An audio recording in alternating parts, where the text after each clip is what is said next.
Hello students, आज इस video में हम चैप्टर 5 प्रारंभिक आकारों को समझना प्रश्नावली 5.1 से क्वेश्चन नंबर 4 और 5 सोल्व करेंगे। और अगर आपने मेरे चैनल को सब्सक्राइब नहीं किया है तो कर लीजिए।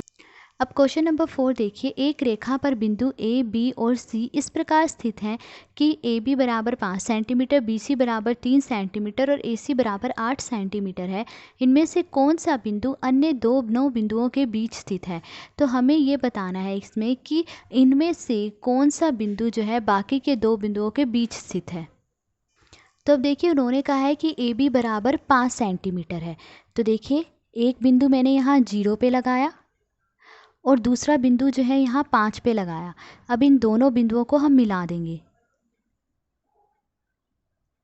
तो देखिए, इन दोनों बिंदुओं को मैंने मिला दिया। ठीक है, इस बिंदु को हम नाम दे देंगे बिंदु ए और इस बिंदु को नाम दिया बिंदु बी। तो ए बी बराबर 5 सेंटीमीटर ये हमने बना दिया। उसके बाद उन्होंने कहा है कि बी सी बराबर है 3 सेंटीमीटर। तो देखिए, बी सी 3 सेंटीमीटर है, तो हम 0 को जो है बिंदु बी के ऊपर रखेंगे और देखिए 3 यहाँ पर है, तो यहाँ पर हमने ये बिंदु लगा दिया। अब इन दोनों बिंदुओं को हम मिला देंगे।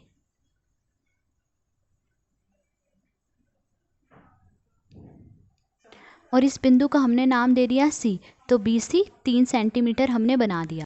और उसके बाद उन्होंने कहा है कि ए सी जो है बराबर 8 सेंटीमीटर है। तो देखिए, हम माप लेंगे। ए के ऊपर जो है बिंदु ए के ऊपर हमने 0 रखा और सी के ऊपर जो है देखिए 8 आ रहा है। बिंदु सी के ऊपर जो है 8 आ रहा है, तो ए सी जो है 8 सेंटीमीटर है।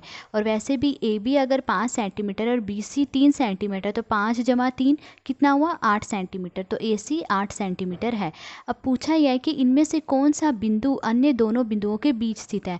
तो अब देखिए, इनमें से कौन सा बिंदु जो है बाकी दो बिंदुओं के बीच में स्थित है। तो अगर हम देखें कि बिंदु बी जो है वो अन्य दो बिंदुओं बिंदु ए और सी के बीच में स्थित है। तो यहाँ पर बिंदु बी अन्य दो बिंदुओं ए और सी के बीच में स्थित है। नेक्स्ट 5th क्वेश्चन है, जांच कीजिए कि संलग्न आकृति में डी रेखाखंड ए जी का मध्य बिंदु है। तो इस क्वेश्चन में हमें कहा गया है कि हमें जांच करना है कि रेखाखंड ए जी का मध्य बिंदु डी है। मध्य बिंदु मतलब ये हमें जांच करना है कि जो डी है वो रेखाखंड ए जी के ठीक बीच में आता है।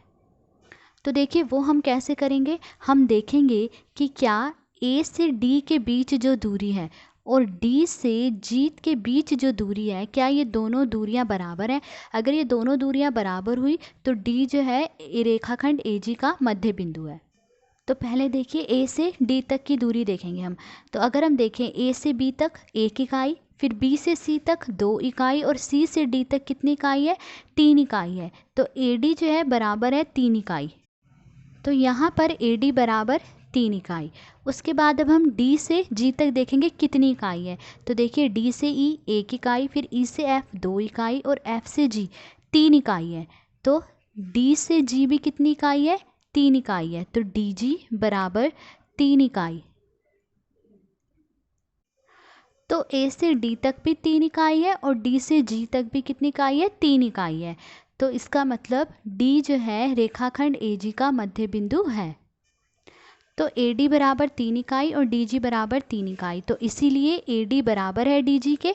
तो अतः डी जो है रेखाखंड ए जी का मध्य बिंदु है। ठीक है, तो ये था क्वेश्चन नंबर 5।